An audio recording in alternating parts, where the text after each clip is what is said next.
Sige. Hayaan mo na. Total, mukhang tama ka naman.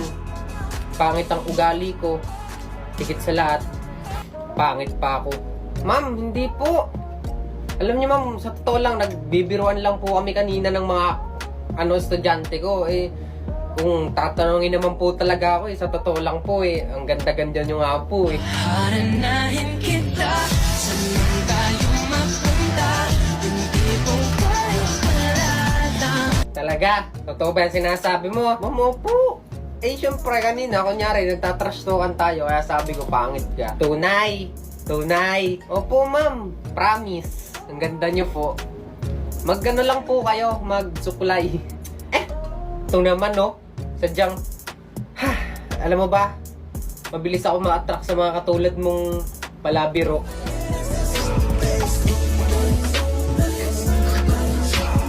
Di ba Di ba meron daw po kayong manliligaw? Oo, totoo, meron. Pero baka patigilin ko na rin yun. Kasi parang gusto ko ikaw na lang yung manligaw sa akin. Haranahin kita, saan tayo mapunta? Ma'am, wait lang. Parang kanina pa tayo nag-uusap parang iniisip ko, parang nakakausap kita. Actually, ako din eh. Feeling ko parang ang tagal mo na, parang familiar ka sa akin. Parang ikaw yung nakakausap sa mo. Haranahin kita, saan tayo mapunta? Small world! Oh my God! Kaya nga!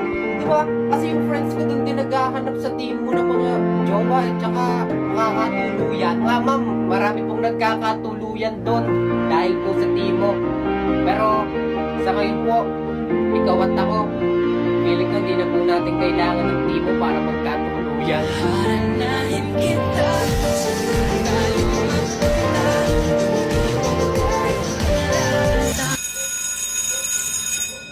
Ma'am, time na po. Kailangan ko na pong bumalik sa klase. Ano ba yan?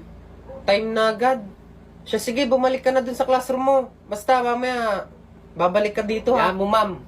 Babalikan kita. Haranahin kita.